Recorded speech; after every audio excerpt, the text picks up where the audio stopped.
She thought she was above the law. She mocked him, insulted him. Then he pulled out an arrest warrant, with her name on it. The courtroom was packed, not a single seat left. The air was heavy, not just with the scent of polished wood and old law books, but with something else: tension. People weren't here for the case. They were here for the judge. Judge Katherine Whitmore had a reputation. Some called her sharp.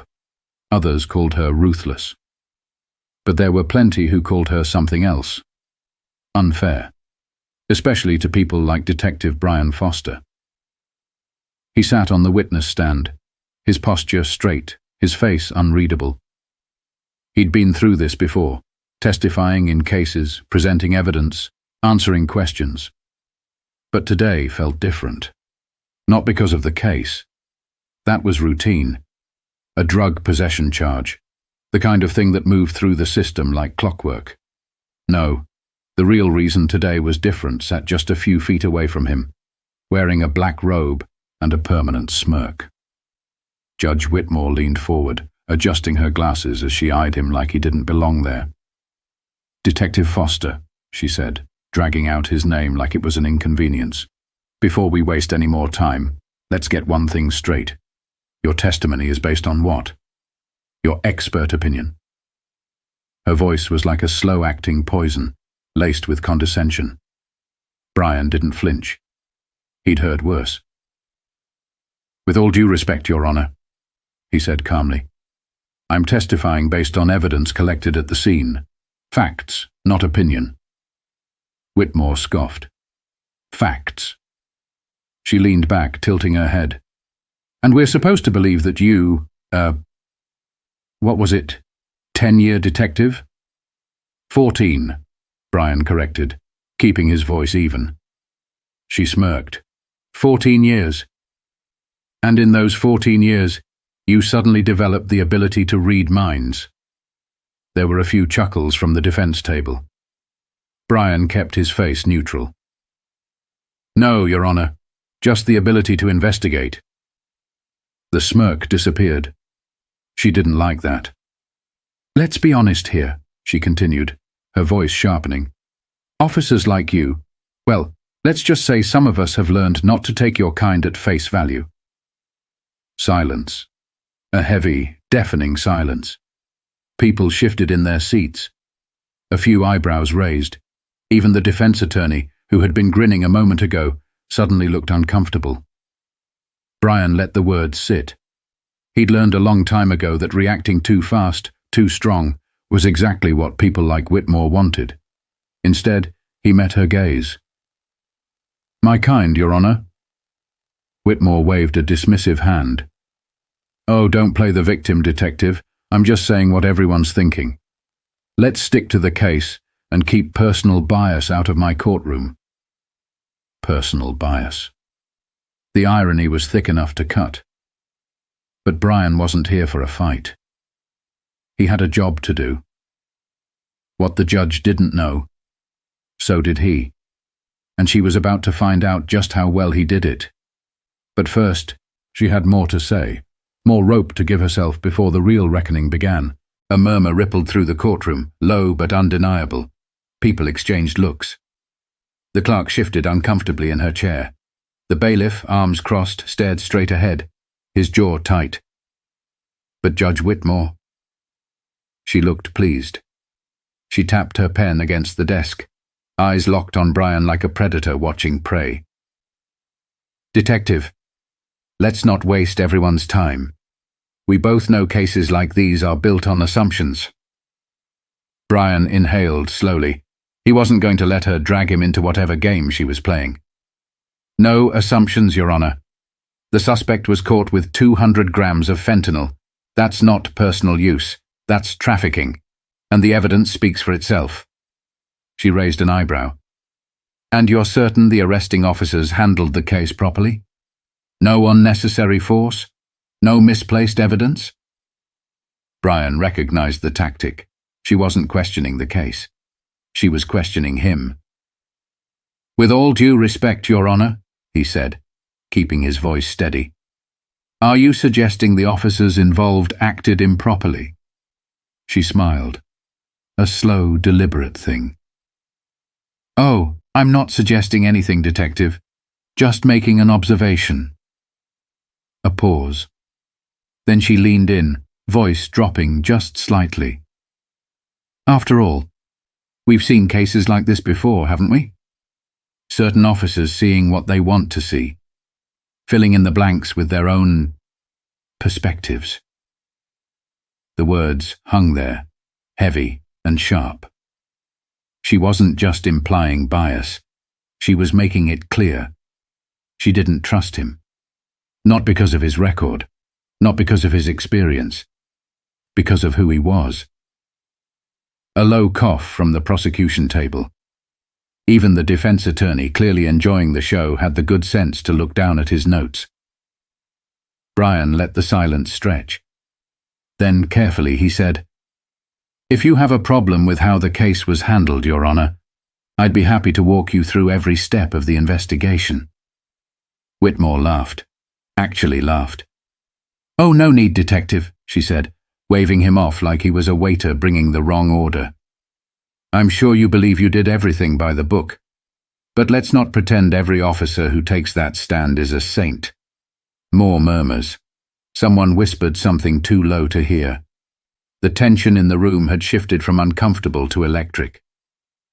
Brian could feel it. Everyone could. She wasn't trying to hide it anymore. Judge Whitmore wasn't just dismissing his testimony. She was dismissing him. And it wasn't the first time. This was who she was. The kind of judge who thought the bench made her untouchable. The kind who let the mask slip just enough to remind people where she stood. But Brian wasn't here to argue. He wasn't here to plead. He was here for something bigger. And the clock was ticking. But Judge Whitmore wasn't done humiliating herself just yet. She had a little more rope to pull before it all snapped back in her face.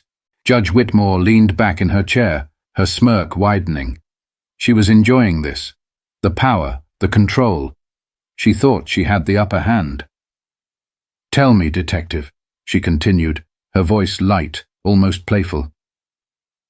"When you walked into this courtroom today, did you think your word alone would be enough to convict a man?"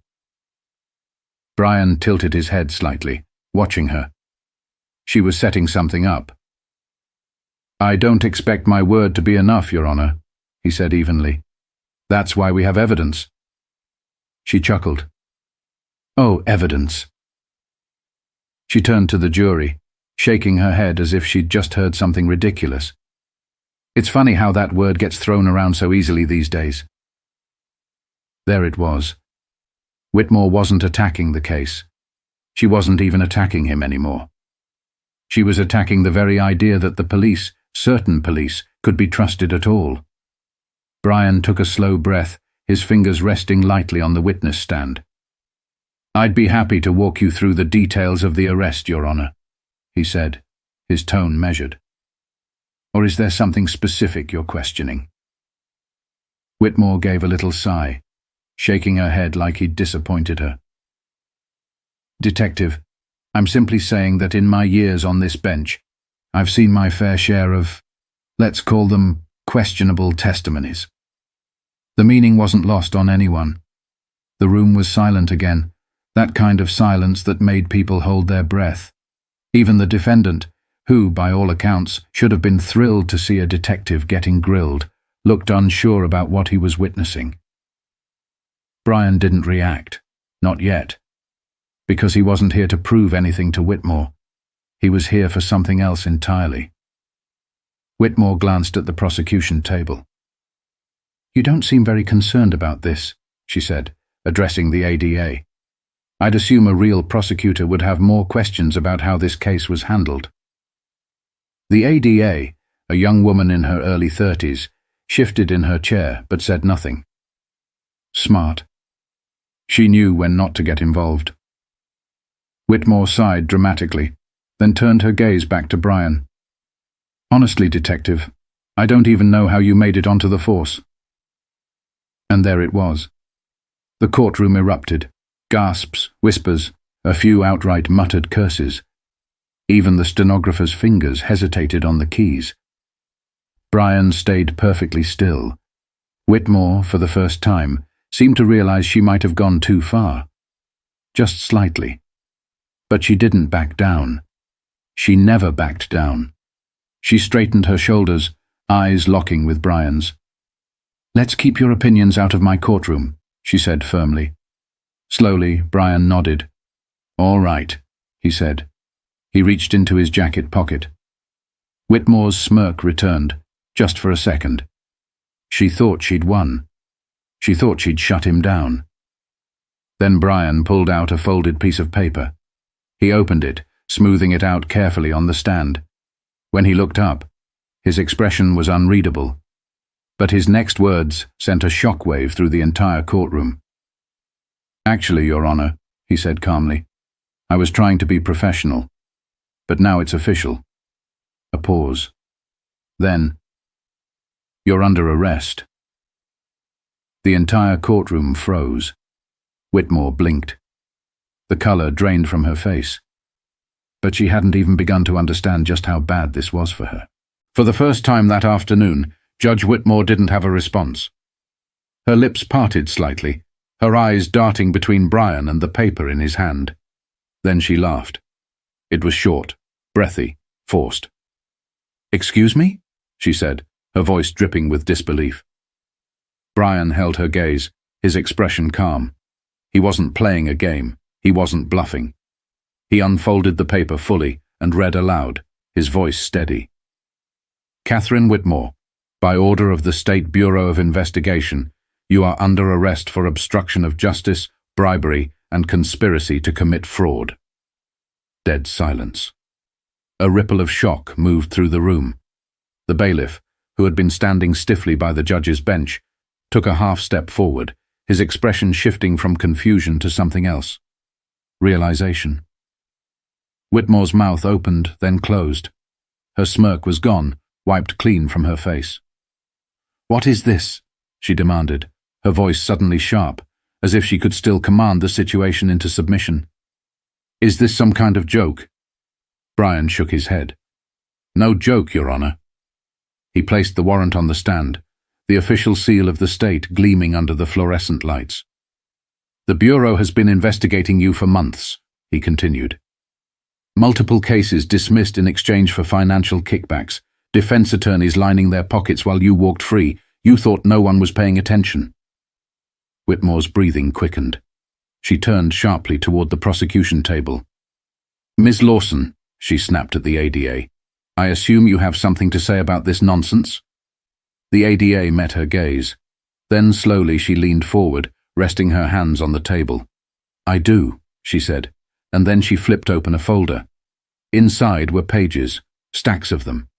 Case files, bank transactions, testimonies, a paper trail so thick it could bury a career, Whitmore's career. Her face twisted, shifting from anger to something else. Panic. "You can't do this," she hissed. "You don't have jurisdiction." Brian lifted his badge slightly. "Actually, I do. I was assigned to this case as an undercover investigator. My testimony today? It wasn't about the drug case." He let the words sink in. "It was about you." Whitmore's breath hitched. For years she had ruled this courtroom, untouchable, her word law. She had humiliated people, torn them down, dismissed their lives like they were inconveniences. And now, the same system she had manipulated had turned its eyes on her. She slammed her hands on the desk. "This is outrageous," she barked. "You think you can humiliate me in my own courtroom?" Brian took a step forward. "This isn't about humiliation, it's about justice." Her hands clenched into fists. "You have no proof." "The wiretaps say otherwise," Brian cut in. "The bank records, the recorded conversations, the testimonies from attorneys who were more than happy to talk once they realized they were facing charges too." He tilted his head. "You really thought no one would notice, didn't you?" The courtroom had been silent before. Now it felt like it wasn't even breathing. Every eye was locked on Whitmore. For the first time in her career, She wasn't in control, and it was tearing her apart, but it wasn't over yet. Because the real humiliation was about to begin. Whitmore's breathing was shallow now, her eyes darting across the room, looking for an escape. But there was none. Not this time. She turned sharply to the bailiff, the same bailiff who had stood at her side for years, enforcing her orders without question. "Well?" she snapped, desperation creeping into her voice. "Aren't you going to do something?" The bailiff hesitated. His face was unreadable, but Brian saw the moment he made his decision. Slowly, deliberately, he stepped forward. Not toward Brian, toward her. Whitmore took a step back. "No," she muttered, shaking her head. You don't have the authority to." The bailiff ignored her. He unhooked the handcuffs from his belt, her face twisted in disbelief. "I run this courtroom," she shouted, her voice cracking. "You work for me." Brian crossed his arms. "Not anymore."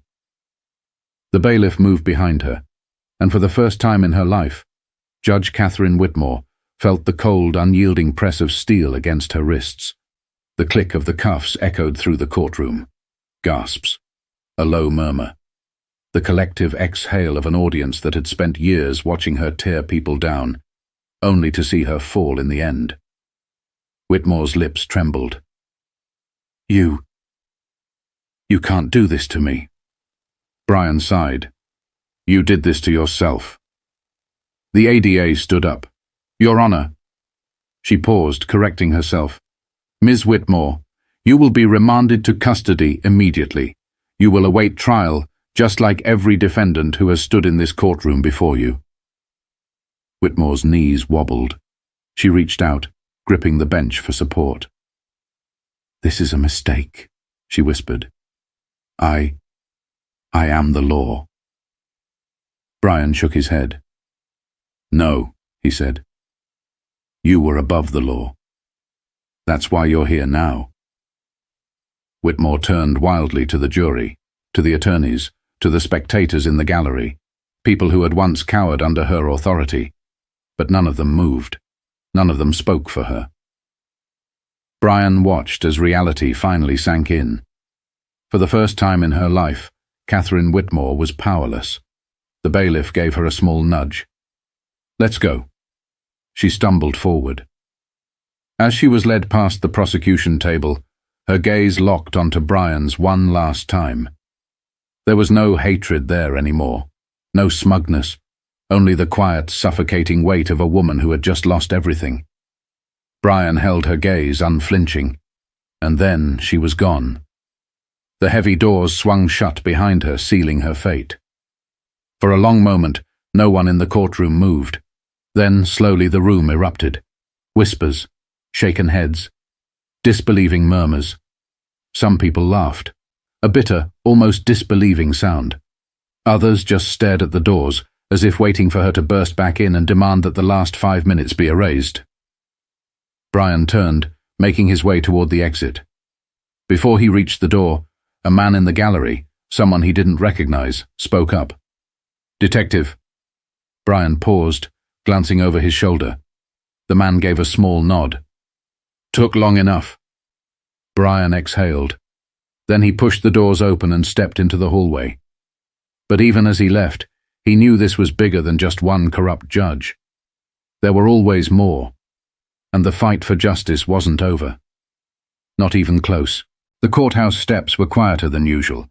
Reporters were just beginning to catch wind of what had happened inside. Soon, the headlines would spread. The fall of Judge Katherine Whitmore, a woman who had spent years abusing her power, believing she was untouchable. But no one is above justice. Brian Foster knew that better than anyone. As he stepped outside, he took a deep breath.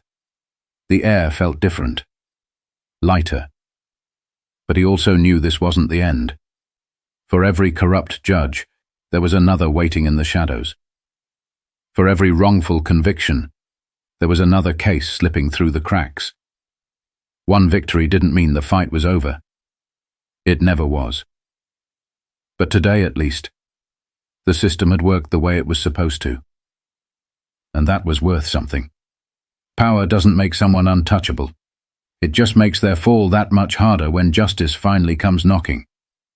People like Katherine Whitmore think they can bend the rules, twist the law in their favor, and never face the consequences. But the truth? The truth always comes out. It might take time.